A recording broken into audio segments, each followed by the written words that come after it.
실제로 존재했던 저주받은 인형 에나벨. 일본에서는 인형에 얽힌 괴이한 현상이 심심찮게 보고된다. 그 중에서도 머리카락이 자라는 오키쿠 인형 이야기는 모르는 사람이 거의 없을 정도로 굉장히 유명하다. 다만 이 으스스한 이야기에는 내막이 있다. 인형 제작 과정에서 여유를 두고 심은 머리카락이 차츰 밖으로 빠져나오는 것이 바로 원인이라는 분석이다. 그러나 저주받은 인형 에나벨에는 어떤 내막도 장치도 없다. 믿거나 말거나이지만 이것은 실화다. 에나벨 인형은 2013년 개봉한 영화 컨저링 악마가 돌아왔다에서 등장하며 그 존재감을 널리 알렸다. 그 후 스피노프 격으로 제작된 에나벨에서 주인공으로 승격하더니 이후 에나벨 인형의 주인 에나벨 집으로 시리즈로 제작되었다. 영화에 등장하는 에나벨 인형은 19세기 유럽 부르주아 계급에서 유행한 도자기 미스크 인형으로 보통 앤티크 인형으로 통용된다. 구체적으로는 금발의 둥근 얼굴, 긴 속눈썹 아래 큼직한 초록색 눈동자와 새빨간 입술을 가진 소녀를 본떠 만들어줬다. 씩 웃으면 왼쪽 눈동자와 볼의 상처가 한층 불길한 색채를 띈다. 영화는 저명한 심리학자 에드워드 워런마이니 부부가 실제로 관여한 사건을 바탕으로 한다. 제럴드 브리틀의 책 악마, 에드와 로레인 워런 부부의 놀라운 커리어 제3장에 소개된 에피소드를 영화한 것이 바로 우리가 알고 있는 에나벨이다.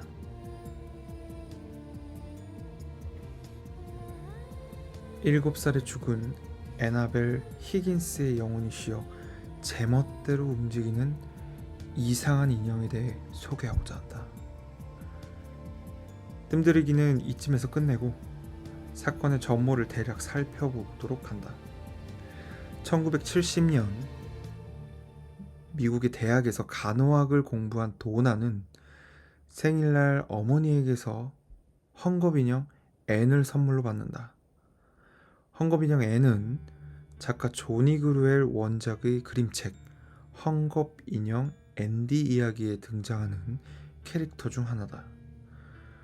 도나는 친구인 앤지와 함께 아파트에서 살았는데 두 사람은 인형을 소중히 다루었다. 그런데 얼마 지나지 않아 기묘한 일들이 일어나기 시작했다.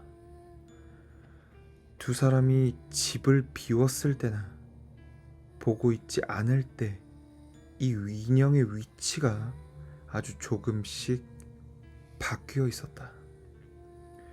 어느 날 두 사람은 벤치처럼 긴 의자 위에 있는 인형을 확인하고 집에 나섰다. 혹시나 해서 현관문에 테이프를 붙여 누가 침입했는지 알 수 있게 해두었다. 두 사람이 집으로 돌아와 보니 인형이 도나의 침대에 놓여져 있었다. 현관문에 붙여둔 테이프를 떼어낸 표시도 없고 누군가 집에 들어온 흔적도 없었다. 도나는 이 사건을 남자친구인 루에게 이야기했다. 그 루는 여차하면 태워버려. 루는 꺼림칙하다면서 인형을 태워버려야 한다고 강하게 주장했다. 그러나 두 사람은 멀쩡한 인형을 태울 수 없다며 계속해서 그 인형과 함께 생활했다. 그날을 기점으로 루는 매일 밤 불길한 꿈에 시달렸다. 침대에서 잠들면 먼 발치에서부터 기어 올라오는 인형이 목을 조르는 악몽이었다. 소스라치게 놀라 이불을 박차고 일어나면 목이 바짝 마르고 식은땀으로 침대 시트가 흥건하게 젖어 있었다. 게다가 꿈 내용이 날이 갈수록 생생해졌다. 며칠 후 잠이 든 루는 발치에서 자기 몸을 타고 기어 올라온 인형이 목을 조르는 모습을 똑똑히 보았다.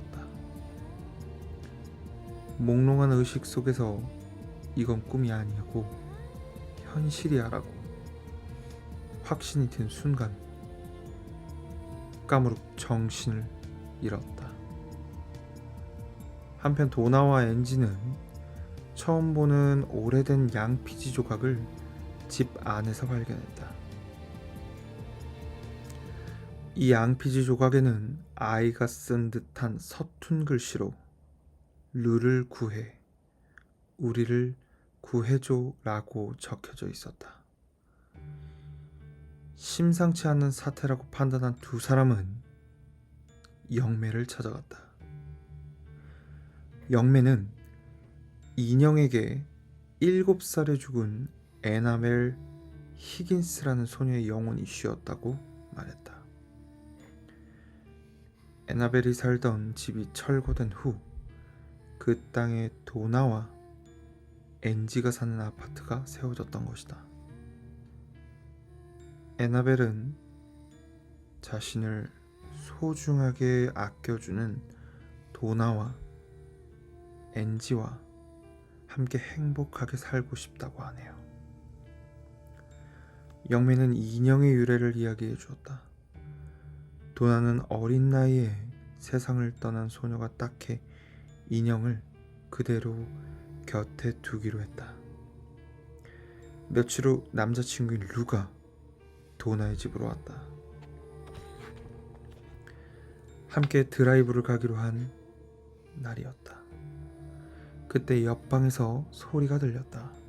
혹시 도둑이 들었을 수 있다고 여긴 루는 아주 조심스럽게 방으로 들어갔다. 그런데 방 한 구석에 인형이 오똑하니 앉아 있었다. 그리고 갑자기 가슴을 쥐어뜯을 정도로 심한 통증을 느끼더니 셔츠가 선혈로 물들였다. 방에서 도망쳐 나온 루는 셔츠를 벗어던졌다. 그런데 가슴과 배에 짐승이 핥힌 듯한 손톱 자국이 나 있었다.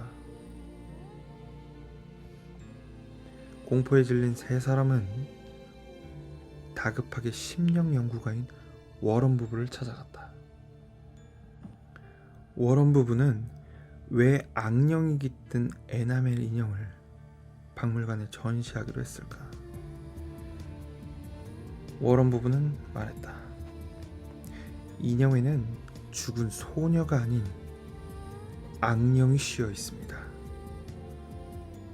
그 부부는 단언했다.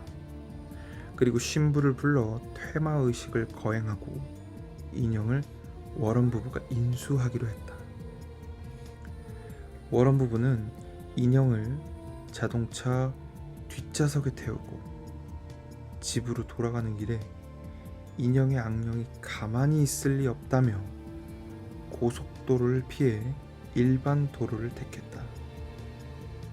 좁고 구불구불한 도로를 달리던 중에 갑자기 파워 스티어링이 말을 듣지 않고 브레이크까지 말썽을 부리기 시작했다.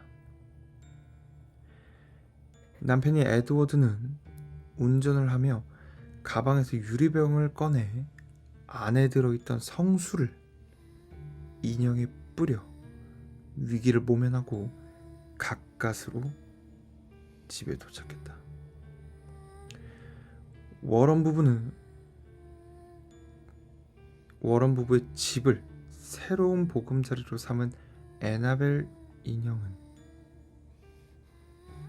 이번에도 멋대로 움직이기 시작했다. 분명히 앉혀두었는데 어느새 우뚝 서 있는 모습으로 발견되기도 했다. 워런 부부는 아직 악령이 깃들어 있다고 판단해 집 근처에 있는 워런 오컬트 박물관에서 인형을 소장하고 전시하기로 했다. 그렇게 해서 애나벨 인형은 작은 집 모양의 목재 보관함에 답답하게 앉아있는 신세가 되었다. 삼각형 지붕에는 십자가가 걸려있고 다가가면 교회 음악이 울려 퍼지며 인형의 조명을 비추는 장치다. 유리문에는 잠금 장치를 하고 타로 카드로 봉인했다. 아이들 장난처럼 보여도 신부가 한 달에 2번 빠지지 않고 미사를 드리러 온다고 하니 절대 악령의 힘을 얕보아서는 안 된다. 영화에서처럼 전시 상자에는 경고 표시가 붙어 있다. 진짜 애나벨 인형은 영화에 나오는 하얀 드레스를 걸친 어여쁜 도자기 인형과 달리 천으로 만든 순박한 시골 소녀의 모습이다. 이 인형은 조니 그루엘의 원작 그림책 주인공이다. 초판 4판은 빨간 머리카락에 동그란 눈, 세모 모양의 코, 치마 아래로는 패티코트가 살짝 보이는 모습이어서 공포 분위기라고는 손톱만큼도 찾아볼 수 없다.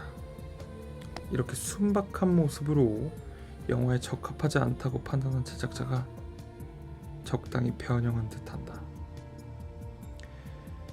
캐릭터의 탄생 비화를 살펴보자 20세기 초 조니 그루엘은 다락방에서 낡은 천으로 만든 인형을 발견했다. 인형의 얼굴이 희미하게 지어져 있어 새로 얼굴을 그리고 퀄트 실력을 발휘해 너덜너덜해진 부분을 솜씨 좋게 기워 병약한 딸 마르셀라에게 선물했다. 인형을 받은 딸은 몹시 기뻐했다.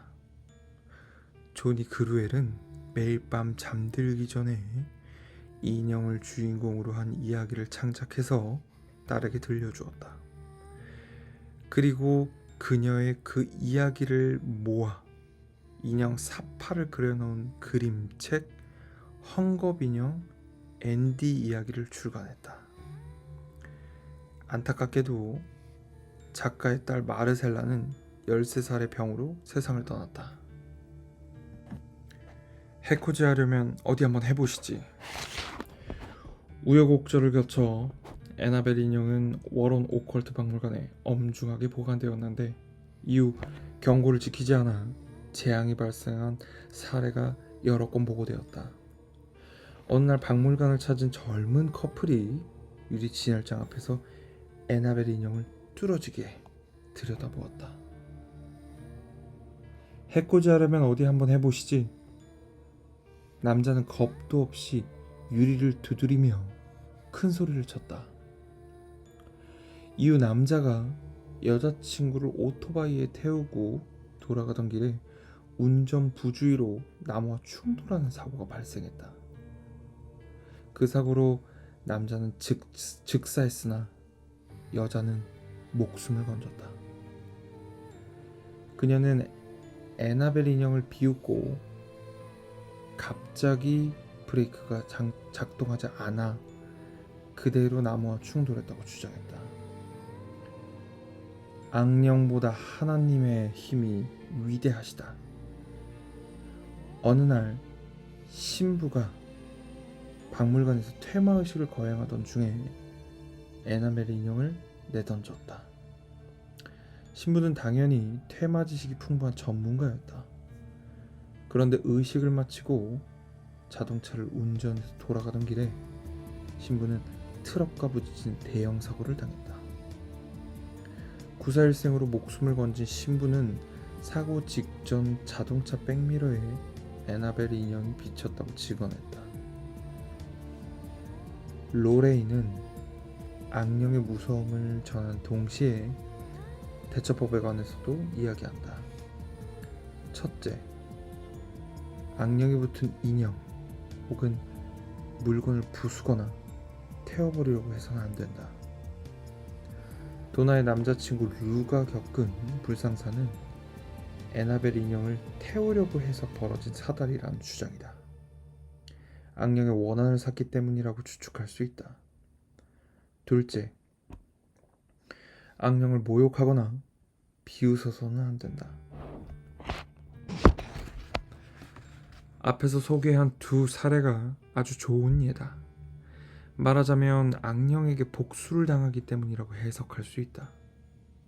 셋째, 절대로 인형과 눈을 마주치지 마라.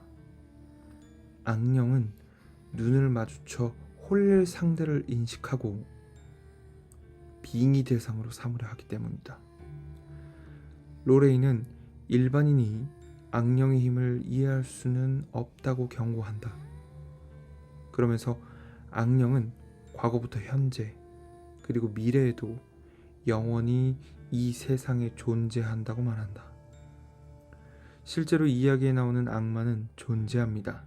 동시에 신도 존재합니다. 그녀는 생전에 이렇게 꾸준히 호소했다. 촬영 현장에서 생긴 괴이한 현상.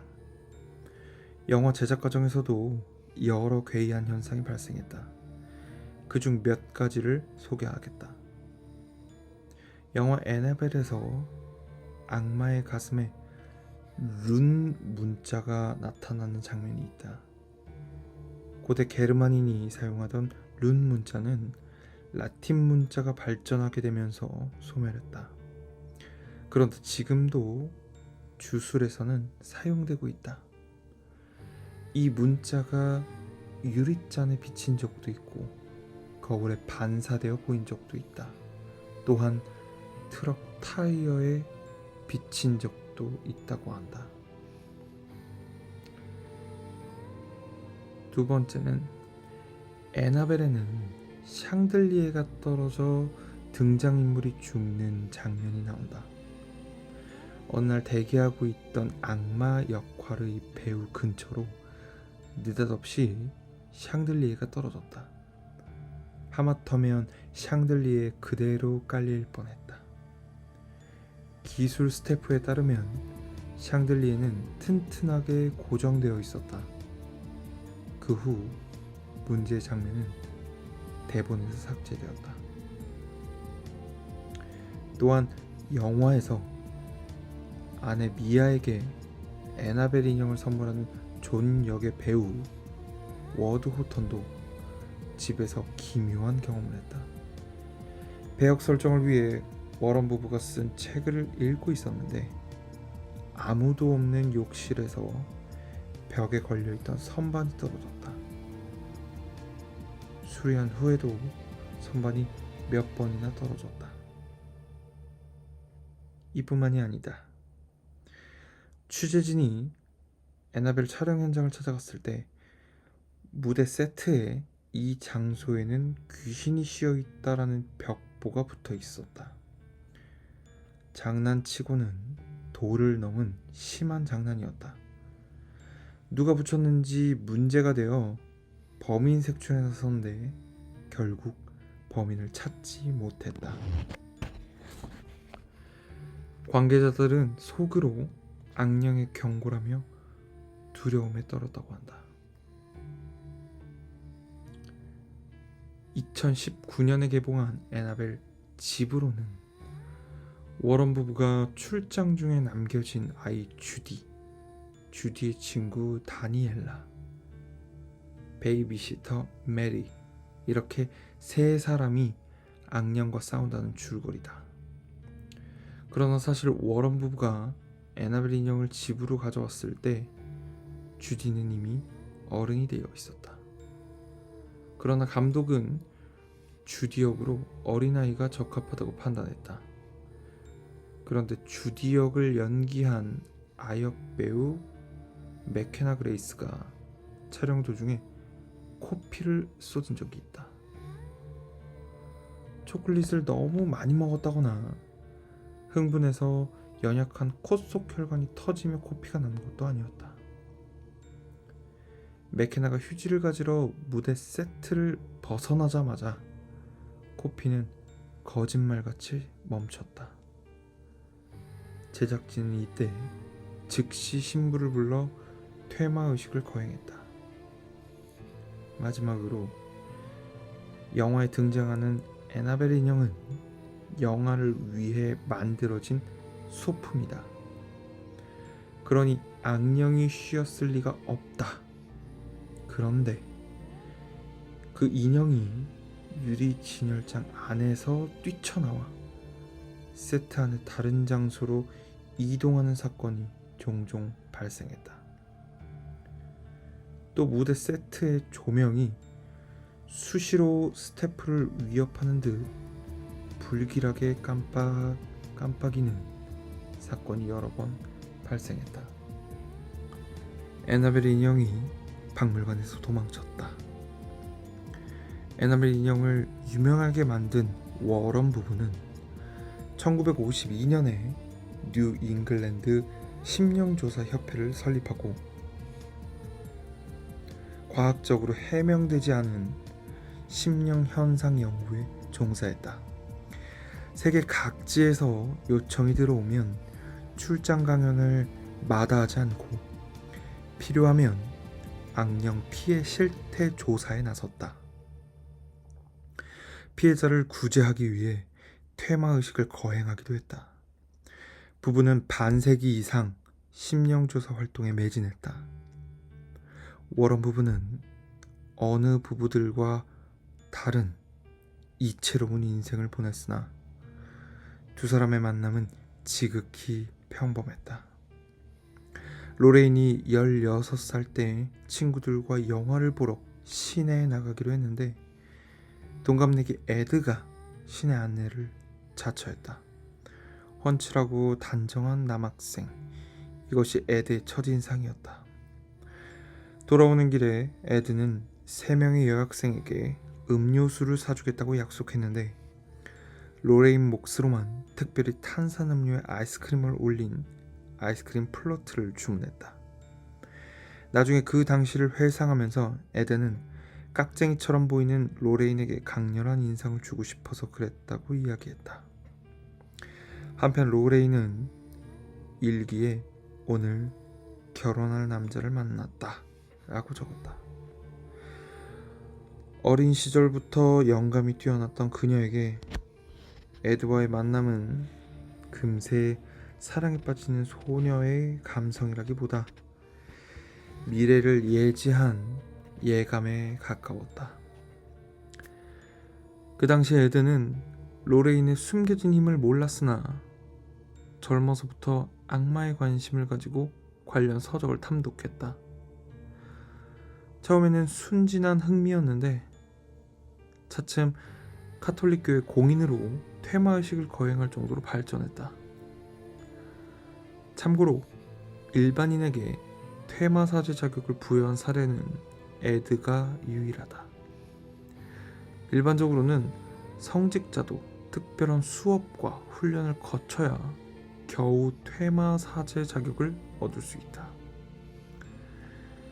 퇴마의식은 공포영화에서 볼 수 있듯 향을 피우고 십자가를 손에 들고 인간에게 빙의한 사악한 영혼과 정면 승부에 나서 퇴치하는 싸움이다. 악령에게 패하면 목숨을 잃을 수도 있기 때문에 매우 위험하다. 한편 로레인은 악령이 들린 사람이나 물건, 건물을 알아보는 능력을 가지고 있었다. 에드조차 처음에는 로레인의 영감을 믿지 못했다. 일본과 유럽에서 각각 20년 이상 살아본 개인적인 경험으로 보건대 서구보다 일본은 신기나 신통력, 영감이 있는 사람에 관대한 편이다. 서구에서는 특별한 능력이 있는 초능력자라는 인식보다 기묘한 사람으로 보는 경향이 있다. 때로는 남들에게 없는 힘을 가졌다고 꺼림칙하게 여겨 기피 대상이 되기도 한다. 워런 부부의 딸 주디는 부모님의 일에 관해 학교 선생님이나 친구에게 솔직하게 털어놓을 수 없었다. 학교에서 부모님 직업을 물으면 뭐라고 대답하나요? 풍경화를 그리는 화가라고 말하렴. 주디의 질문에 에드가 웃으며 대답했다. 세계 각지를 누비는 잘 나가는 화가라고 소개하라고 했다. 실제로 주디를 돌본 사람은 할머니였다. 성장한 주디가 남자친구인 토니 스페라를 소개한 날,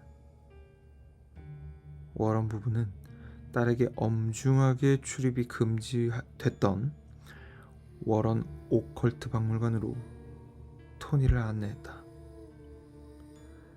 아마도 딸의 남편이 될 남자, 즉 미래의 사익감에게는 집안의 비밀을 솔직하게 밝히고 이해를 구하고 싶었기 때문이라. 토니는 워런 집안의 사위가 되었고 기대에 부응하듯 장인 장모를 도왔다. 지금은 어엿한 후계자로서 악령의 존재를 인정하고 어떻게 대처해야 할지 방법을 모색하는 위대한 사명을 주디와 나누어지고 있다. 로레이는 2019년 세상을 떠났다. 워런 오컬트 박물관은 현재 미국의 조닝법에 따라 폐관했다. 2020년 9월 14일 오컬트 팬으로 보이는 인물이 트위터에서 애나벨 인형이 박물관에서 도망쳤다 라는 글을 올려 실시간 트렌드로 소개되었다. 이 소문에 대해 토니는 애나벨 인형은 박물관을 한 번도 떠난 적이 없다라고 증언해 오컬트 팬과 세상 사람들을 안심시켰다.